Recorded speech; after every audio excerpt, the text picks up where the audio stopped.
Thank you for tuning into the WOLA podcast. I'm Adam Isacson, and I'm here to remind you that these podcasts are free. We keep them ad-free completely, but the Washington Office on Latin America, WOLA, is an independent organization. We operate entirely on gifts and donations, largely from people like you, so please support our work.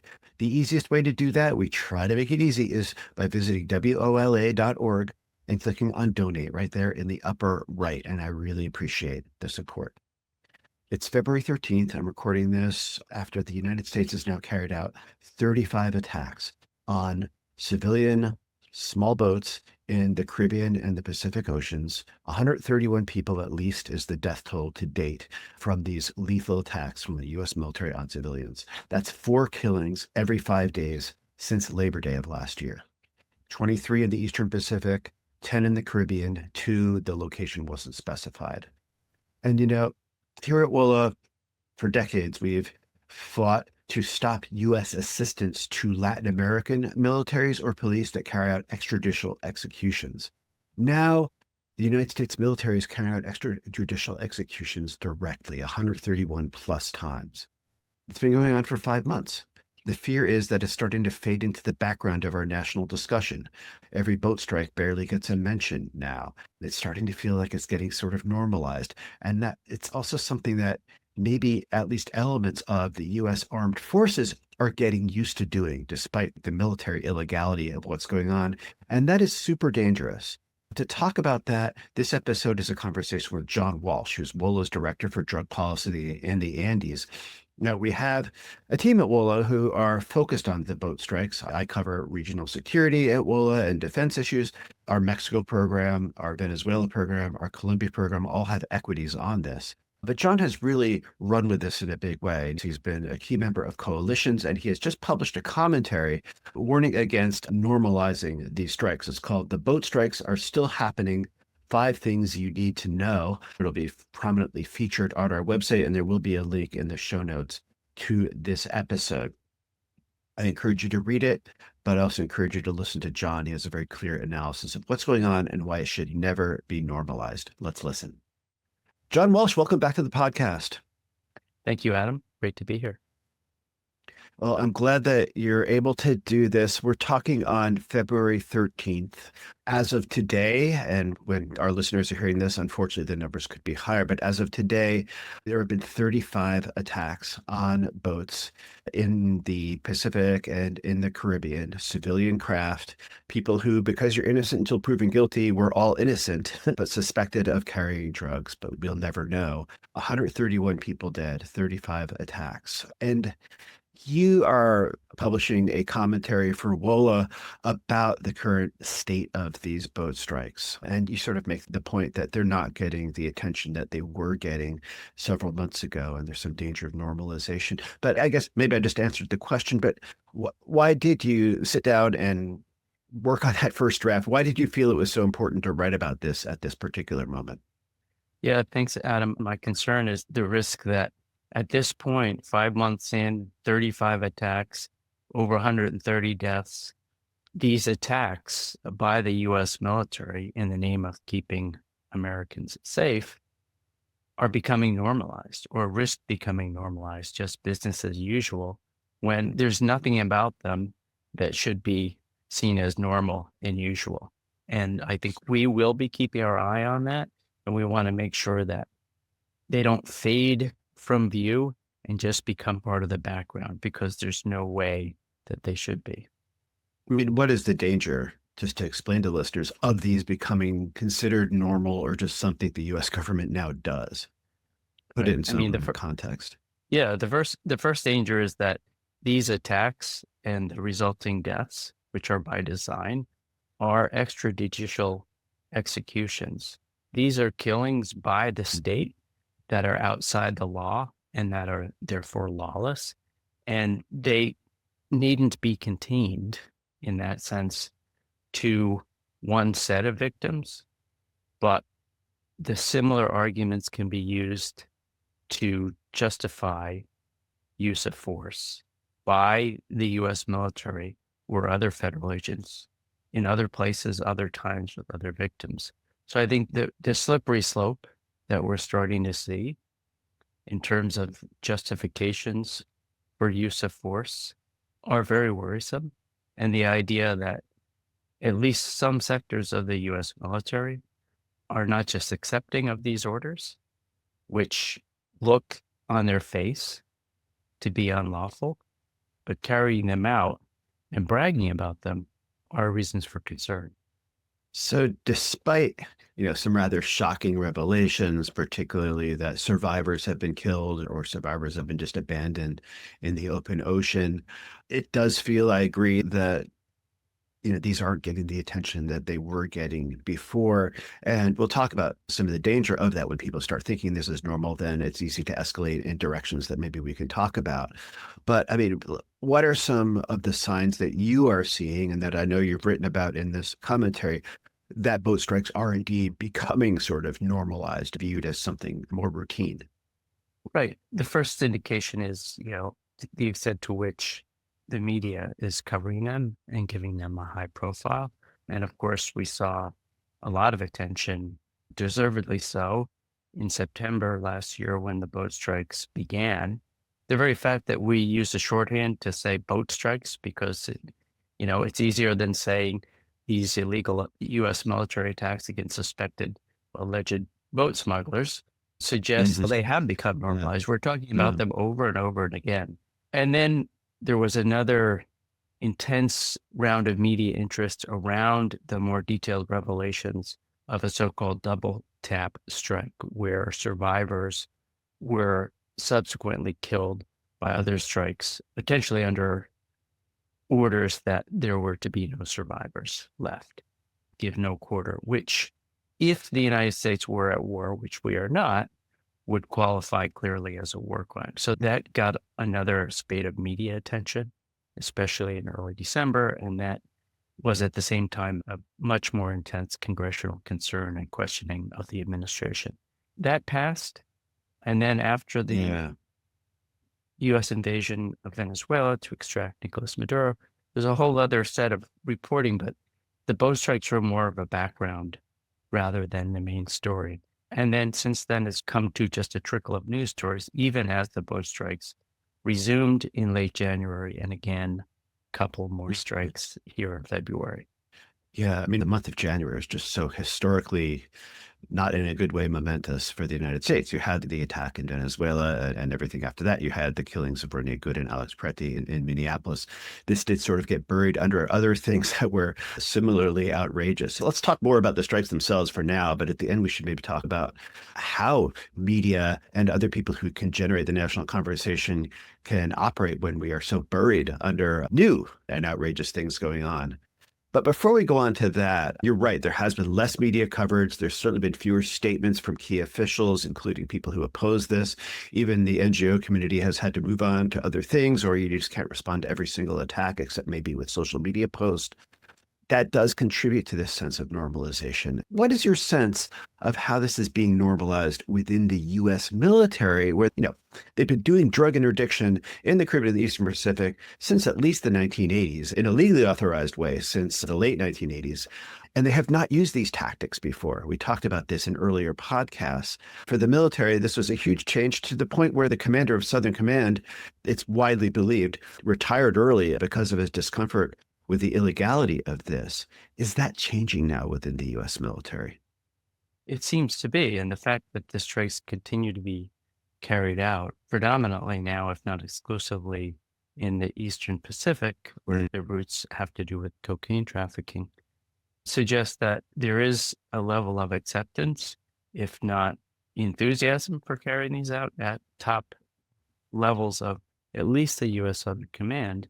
And I think the predicate for all this was when Trump came in for a second term, he knew that he was going to install people in key cabinet positions who would carry out his agenda with no questions asked.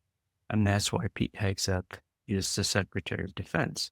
He would otherwise not stand any chance of being Secretary of Defense in another administration because would be unqualified, considered to be unqualified. His qualification is that he'll do what Trump wants him to do.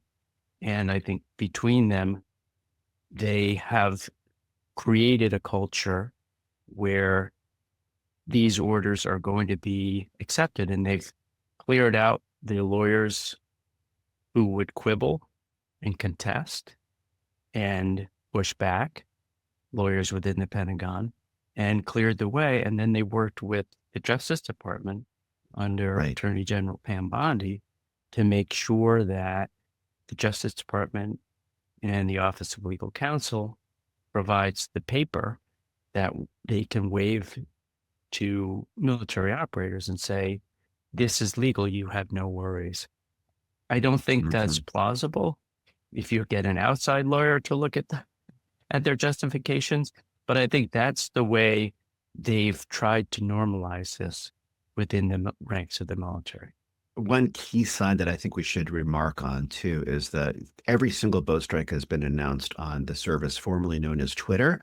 You really can't get an official accounting of every boat strike in any other platform, including the websites of those services. In those tweets, for the first 32 or 33 of the attacks, those tweets would say, at the orders of President Trump or at the orders of Secretary Hegseth, we killed these people. Admiral Halsey left Southcom at the end of last year. There was an interim period, and then General Donovan was confirmed by the Senate as the new commander of U.S. Southern Command. I think it was January 30th. After that, every tweet has said it happened at General Donovan's orders. I think that does tell something about how the military is normalizing and internalizing this as well. But you're right. I mean, a lot of this seems to have to do with the military. The Uniform Code of Military Justice is pretty clear that you are not required, or even you shouldn't, follow an order that is plainly illegal. But what the administration did was have the Justice Department's Office of Legal Counsel produce a document, which I believe is still secret, not only legalizing the order, but I guess implying that if you don't follow this order, you could be court-martialed, right? But that opens up the whole question of the legality of this order. We can't evaluate completely the OLC memo, but could you explain the legality of this whole program? I know we have done it before, but I mean, there's issues of U.S. military and law enforcement law, both overseas and domestically. There's issues of U.S. congressional war powers. And of course, there's international law as well. And you write about this in the upcoming commentary. It'd be good to just summarize this and really clarify this for people.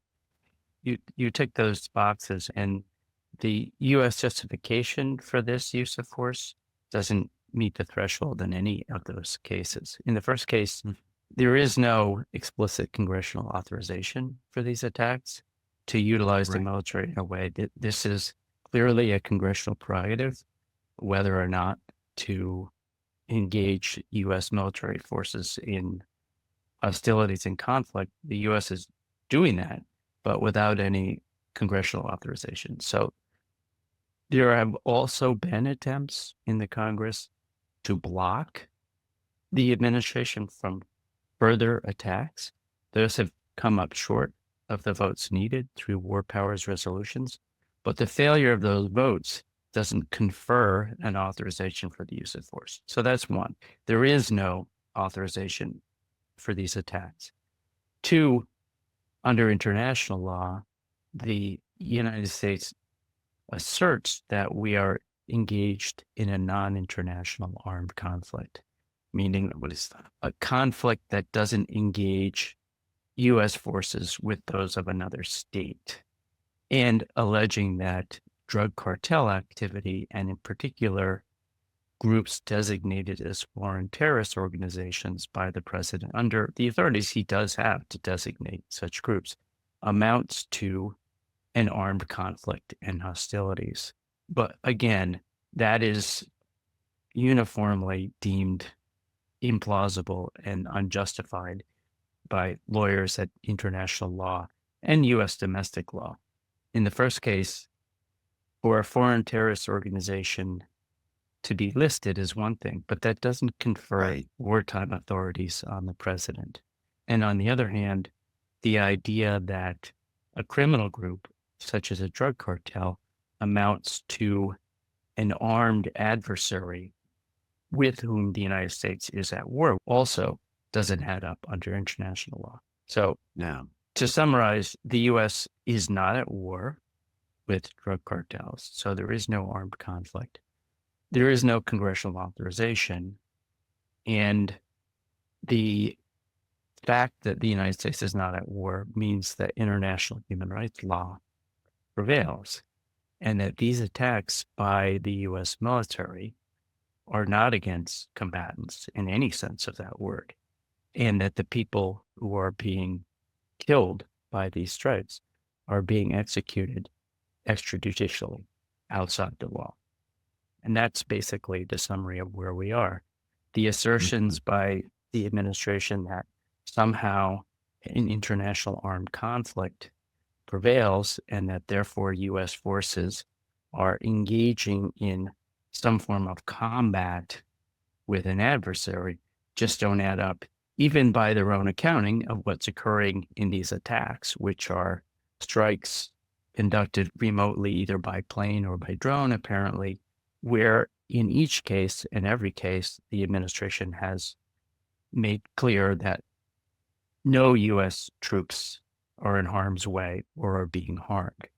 And they try to have it both ways by asserting, on the one hand, that we are engaged in a non-international armed conflict, which, as I've explained, is not the case.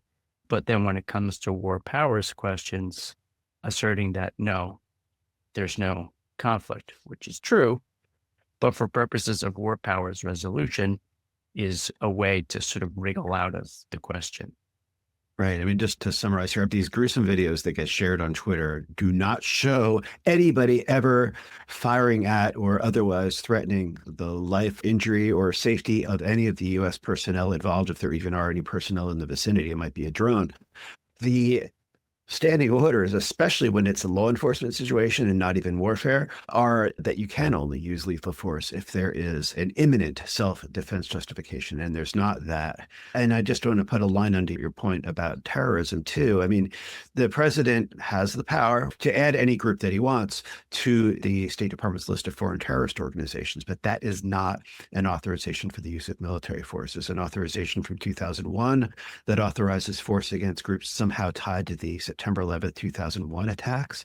Those groups are all in the Middle East, and the way they've interpreted it also in Africa, maybe Afghanistan. That's about it. I mean, it can't be used in the Western Hemisphere, and they don't seem to be claiming to. Instead, they're using this non-international armed conflict language that you referred to, and I think pretty effectively debunked. So I know this is a technicality, but I think it's important to underline also, we have had members of Congress and other analysts, people who are saying things, coming from the right place in general, calling these war crimes, especially the attacks on survivors and things like that.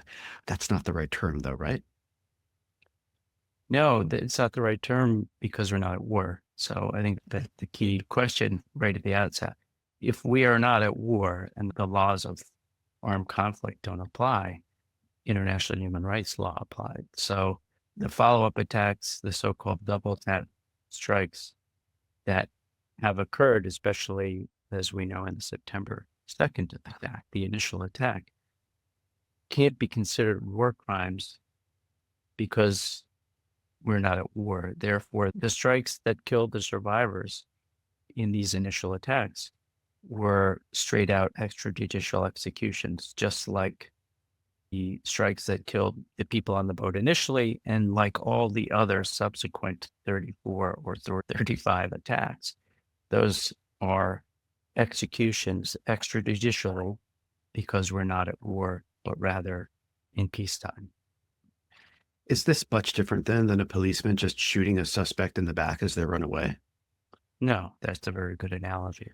Except they're soldiers. They may be, yeah. except they're soldiers doing it. I think it's a good analogy because plausibly these are culprits. Plausibly, they're alleged to be engaged in law breaking of some sort.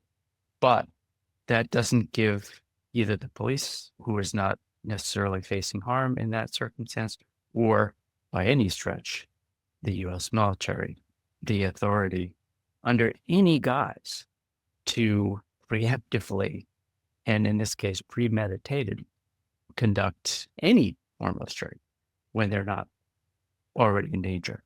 So this puts by the board any version of due process and jumps from allegation to killing, which is completely unacceptable. Absolutely. Let's move into drug policy. You are our director for drug policy. It's been more than 5 months now since these attacks have been going on. This very, very different tactic than what was pursued before.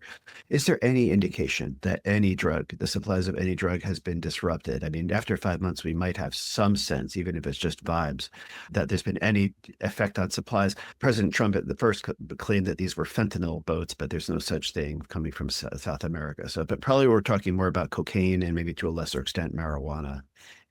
Is there anything to point to? No. The short answer is no. As you said, in the case of fentanyl, that's beside the point of these boat strikes. That has absolutely nothing to do with small boats from the Caribbean or the Pacific or anywhere for that matter. So it does plausibly have to do with cocaine, which is smuggled, in the Caribbean and in the Pacific routes to the United States. It's a question of early indications in that sense, because much of the data and estimates of impacts would have to be measured in terms of what the US market actually looks like, in terms of price and purity, in terms of what might be the impact showing up on US streets and among users. And you don't get that data very quickly, right? You don't get that data very quickly. So the sort of early indicator data would be seizures, including maritime, but also at the border. And as you track very closely for WOLA and are sort of the savant, it's very clear that if anything, I make charts. Yeah, you make charts. That the data shows that cocaine seizures are going up, or at least level for what it's worth. Right. So that They have not suggests gone that down. Yeah. that suggests that if the boat strikes are supposedly making a dent in the amount of cocaine that's making its way into the United States, that impact is not showing up. And this is 4 or 5 months in, and when one would have expected some impact to show up in those preliminary seizures. So I think the theory of how this will show up and why it will make a difference doesn't really inspire confidence that there's something radically new and different about this version of interdiction, this lethal version of interdiction, that will somehow be the game changer. Yeah. So, I mean, the commentary that's coming out will include some data because Customs and Border Protection is required to report monthly to Congress, and they put their data set online, showing their monthly seizures at borders and in coastal areas haven't changed. They're all in the 5,500 to 6,000 pound a month range of cocaine seizures, which doesn't show them moving the needle. And that doesn't count what Coast Guard gets. It doesn't count what's now at the bottom of the ocean, if indeed some of those boats had cocaine aboard. But that raises a larger question that I know you've handled often, and I'm going to make you repeat yourself. But can drug supplies really be disrupted? I mean, you hear about eradication of plants, you hear about taking out drug labs, you hear about interdiction on the high seas and elsewhere, and you hear about taking out or arresting large organized crime figures or cartel figures. Do those strategies, or are there any strategies that can really reduce supplies of illicit drugs coming to the United States? Again, the short answer from long-term US experience is no. But I think to understand that why the no is important to understand what structures this trade and these markets and why it's so difficult on the supply side to have any sort of durable impacts. And it's primarily to understand that these markets are highly profitable for groups willing to operate outside the law because they're illegal. And there are many, many such people and groups because of the profits involved.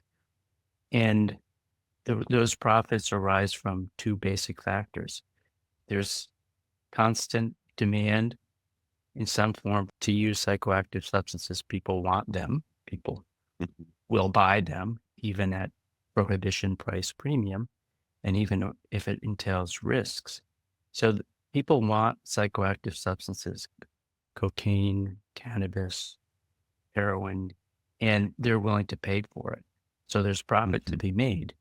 And under conditions of prohibition, which was meant through a ban and punishment and criminal penalties to minimize and eventually eliminate that demand in those markets, that simply hasn't happened. To the contrary, markets have expanded, and with them, the profits for those willing to engage.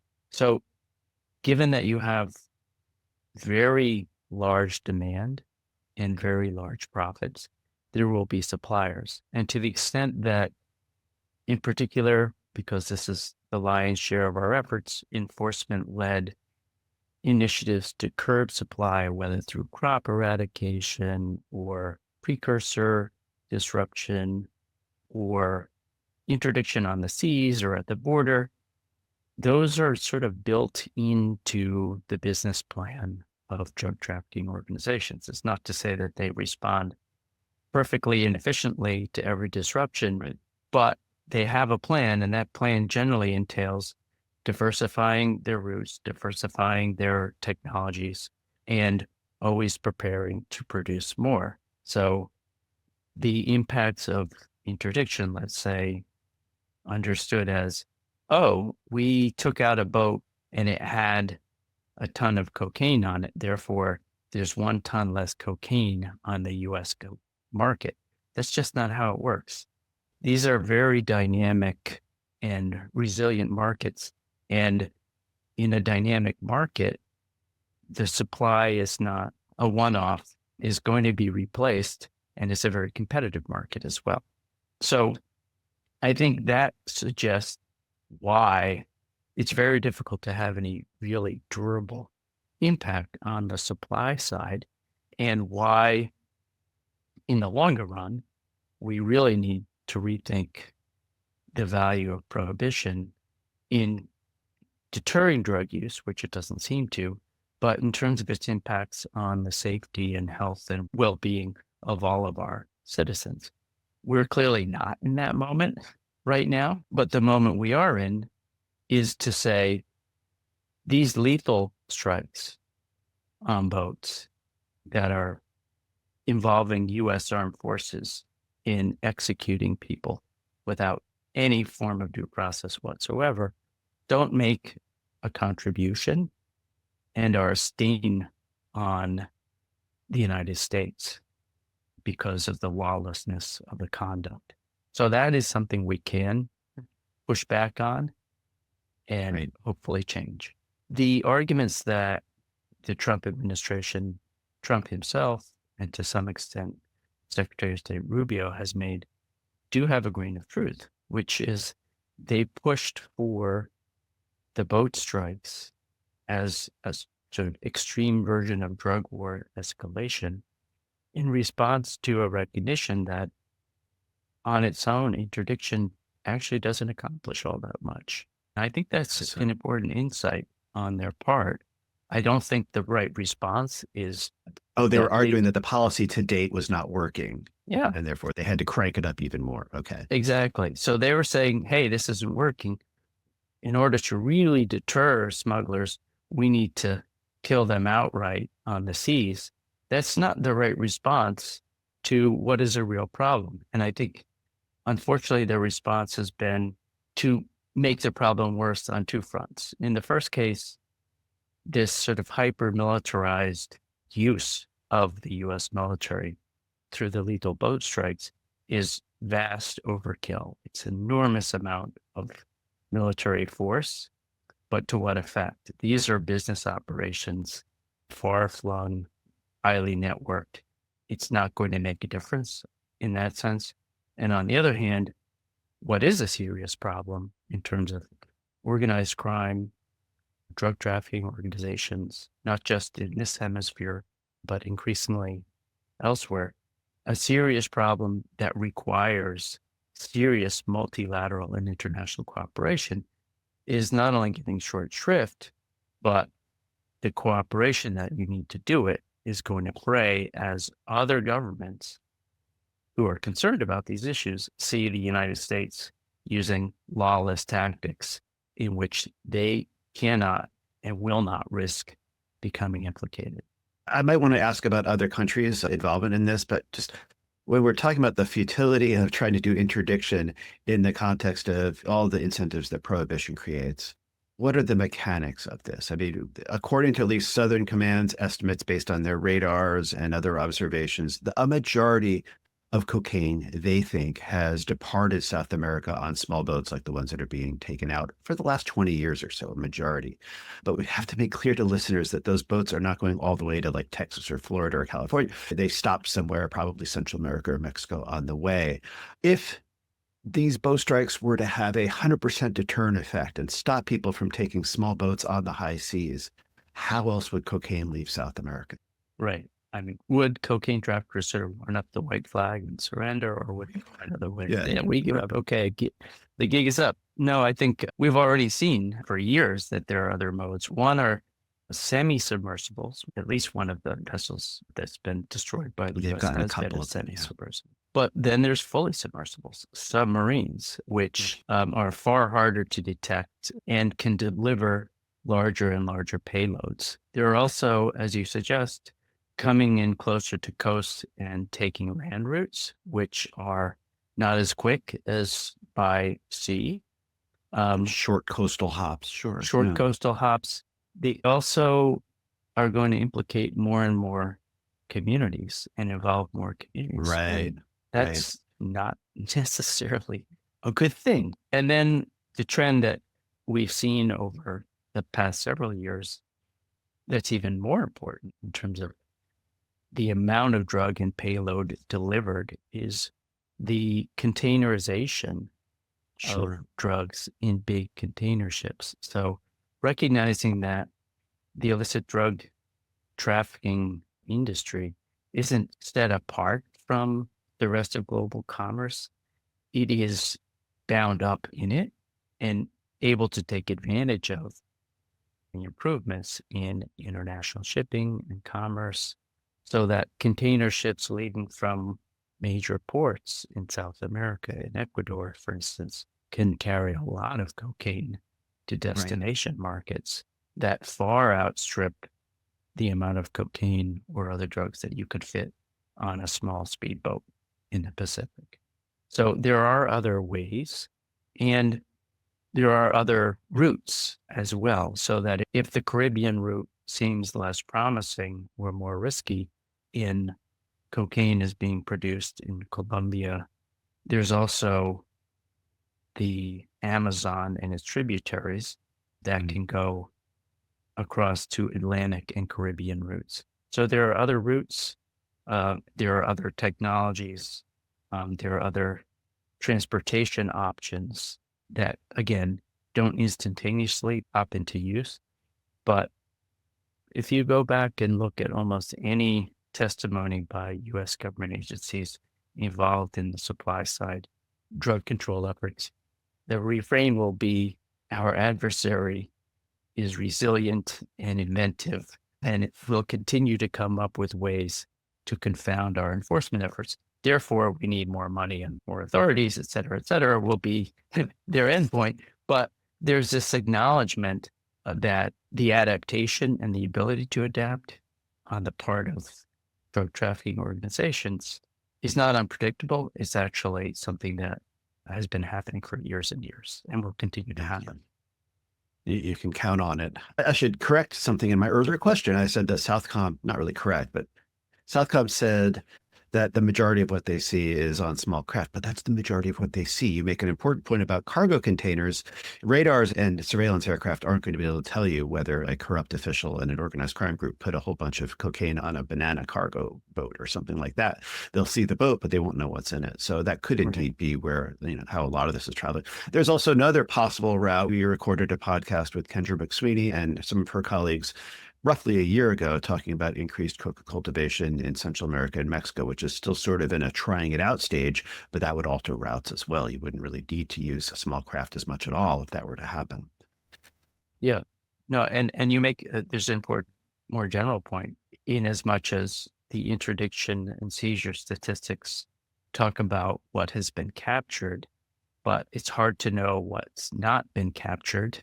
Don't know what you don't know. Right. You don't know what you don't know. What we do know historically is that drug traffickers, in addition to container shipping, have been able to utilize tunnels under the U.S. border, not hand-dug tunnels, but tunnels that are equipped with lighting and rails to allow for contraband to be moved both ways. Mhm. And to believe that there are no such tunnels operational right now, Nobody believes that. Yeah. nobody believes that. So who knows how much quantity of illicit drugs moves in ways into the United States that is not accounted for in the seizure statistics. Other topic, you alluded earlier to the U.S. allies being more reluctant to share intelligence or collaborate on operations because of the risk of being involved in, in human rights violations. Anything more to say about that? I know the commentary talks about it.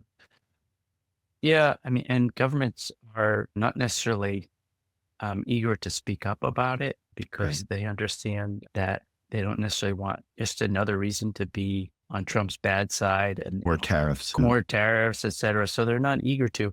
But at the same time, both their own laws and their publics, in many cases, are very, if not outraged, then concerned about these U.S. strikes and the knowledge that their countries have had, in many cases, longstanding cooperation relationships with the U.S. in precisely these areas to conduct drug control, enforcement, and interdiction operations. So the Dutch, the UK, the French, Canada All of are whom have all, possessions in the Caribbean. Yeah.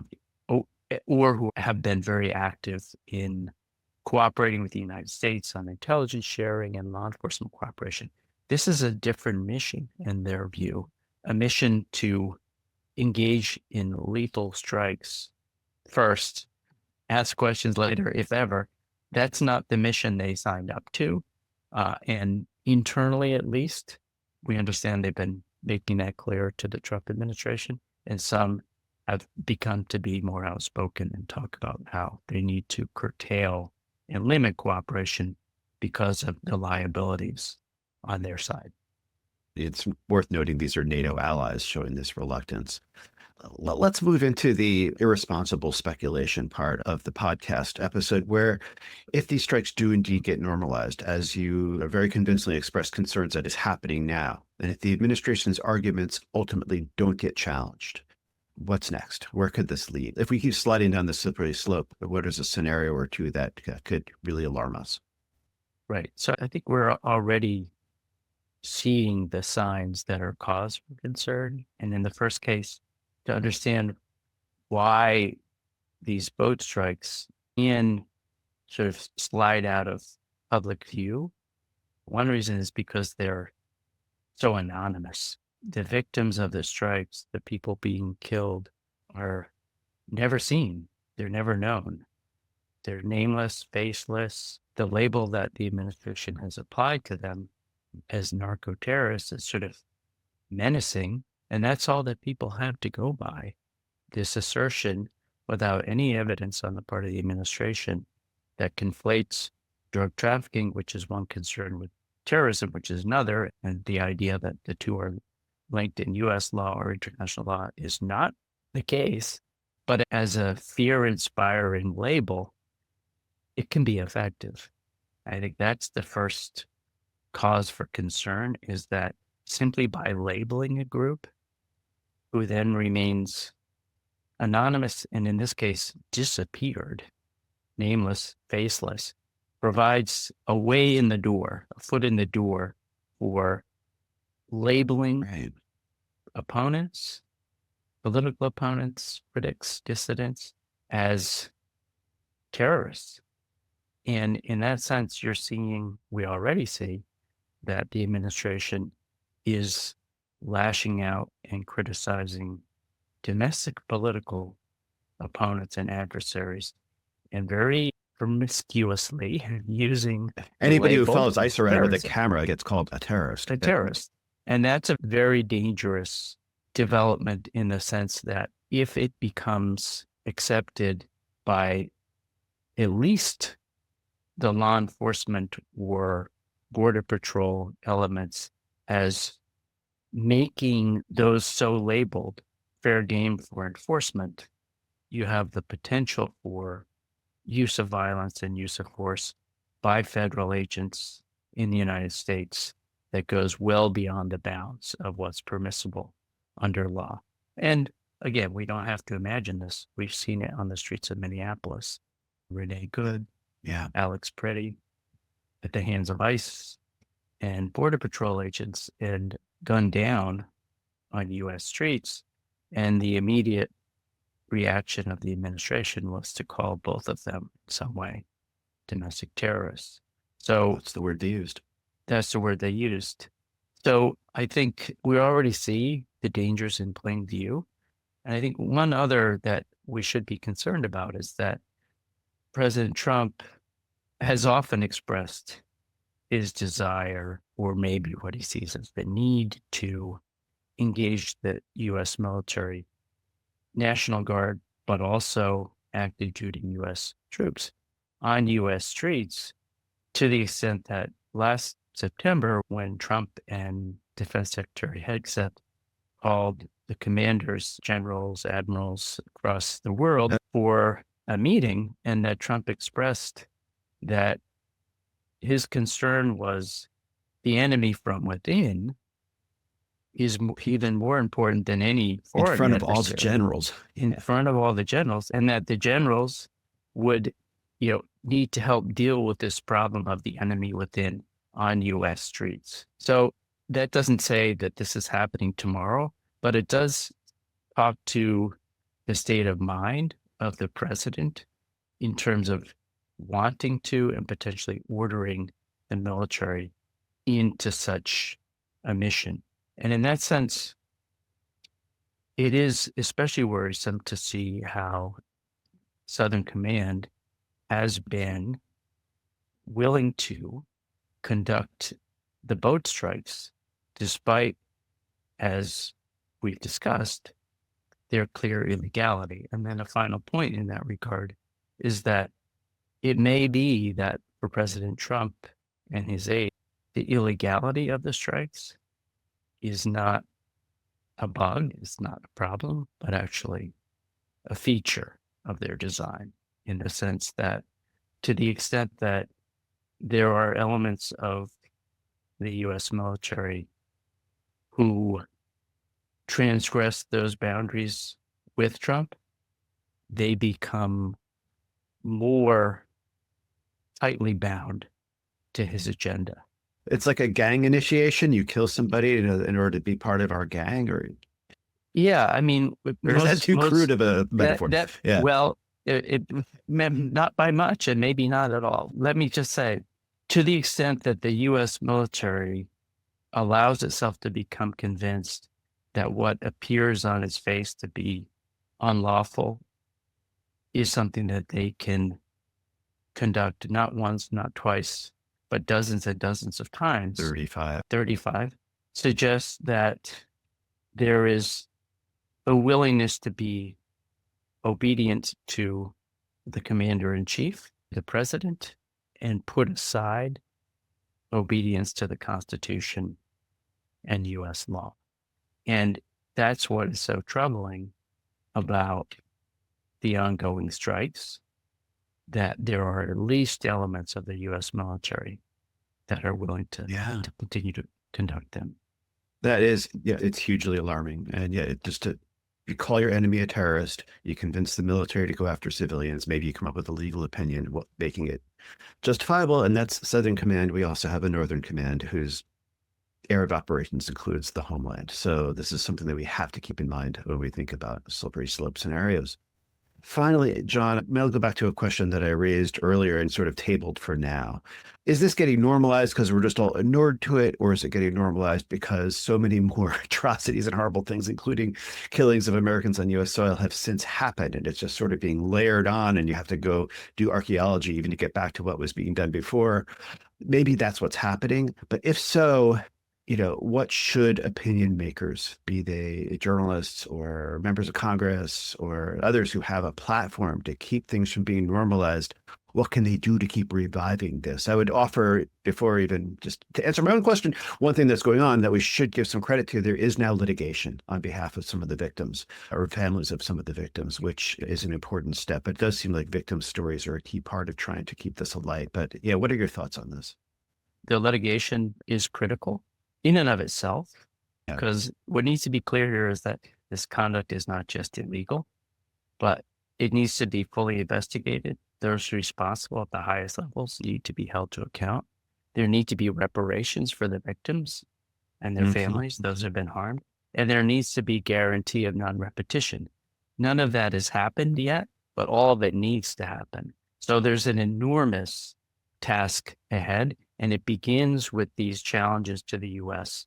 in terms of families of the victims, bringing cases and shedding light on the facts of what is actually happening and putting a face and name on the victims who otherwise, from the administration's point of view, would just simply vanish from the face of the earth in this sort of narco-terrorism warfare that the U.S. says it's conducting. Mhm. So that's one really, really important development. Again, both in its own terms for the individuals and their families involved, but also in terms of putting a face on it and making sure that the only stories here are not just more boat strikes, but efforts to provide for accountability and reparations and non-repetition. Another aspect to keep in mind is that because the victims have been so anonymous by design, and recognizing that the people being killed in these strikes is not incidental to the purpose of the strikes, but actually what they're designed to do, and therefore keep the victims as sort of nameless and anonymous, is to see how different the reaction is instructively when victims are known and it's clear that the administration's Yeah, rationale is so blatantly wronged, if not right. an outright lie. And that's on the streets of Minneapolis, where Renee Good and Alex Pretty were shot in broad daylight and killed. And then the administration subsequently, immediately, labeled them terrorists. Those were captured on people's citizens, regular citizens' phone videos for all the world to see. They had faces, they had names, not just the victims, but the perpetrators. That's not what we've Mhm. seen in the boat strikes. I think that's what has helped lend them this sort of risk of becoming normalized. And to the extent that the victims' stories and what this really means for the world's most powerful military to go around executing people at sea based on mere allegations that the government won't share evidence for is so troubling. So I think it's really, really important to underscore bringing the stories of the victims. I think it's also important to see and not lose sight that there have been, even beyond the Congress itself, which is, you know, responsible for exercising oversight and finding out what's really happening, especially when it has been given zero authority to conduct these strikes, is among faith leaders who have an enormous public stage if they choose to use it. There has been clear statements of concern, for instance, on the part of the Archbishop for the U.S. Armed Services back in December, saying in no uncertain terms, not simply that a military serviceman need not obey an unlawful order, but that commanders, those at the highest ranks, cannot give an unlawful order, Mhm. referring explicitly to the boat strikes in that regard. So I think that faith leaders have an opportunity to speak with moral clarity that can break through some of the political polarization and bubbles of media that many people are in our country and around the world for that matter.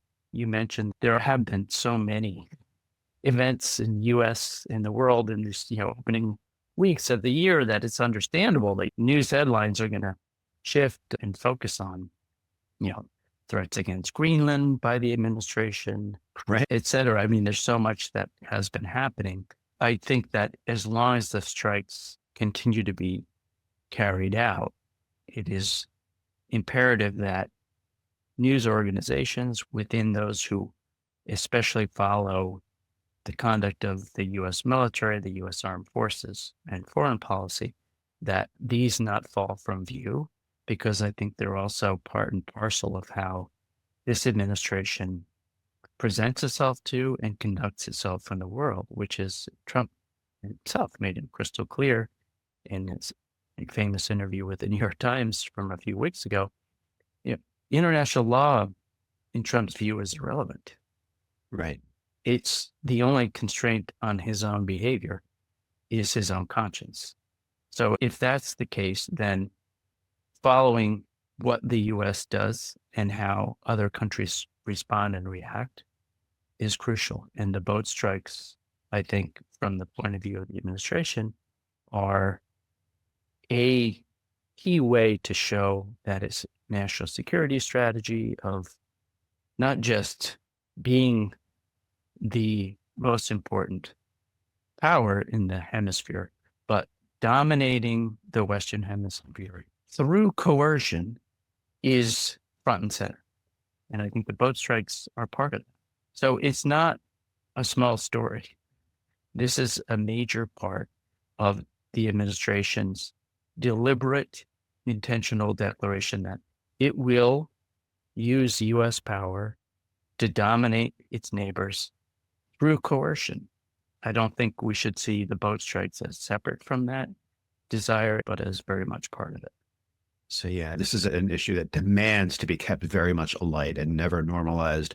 And the challenge is that a boat strike happens and you're reporting on a tweet. Nobody's in the middle of the ocean. So you get maybe you get a 250 word story that this happened and then you move on. And I think actually NGOs are probably guilty of this as well. There's nothing new to say about that strike. We always have to keep doing is putting it in the context of this new national security strategy, of what it means for US democracy, of what the slippery slope implications could be, and the legality of it, and of course the stories and the humanity of the victims. And I think you just put that super well.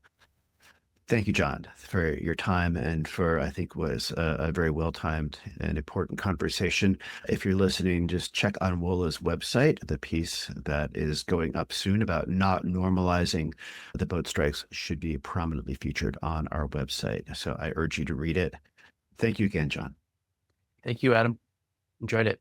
Many thanks for listening, and many thanks to John Walsh for joining me in that conversation. He is doing spectacular but very difficult work on the boat strikes and in efforts to stop them and to avoid them ever becoming something that we become inured to through this gradual normalization process. And he had some really good insights at the end of our conversation for how we can go about avoiding that.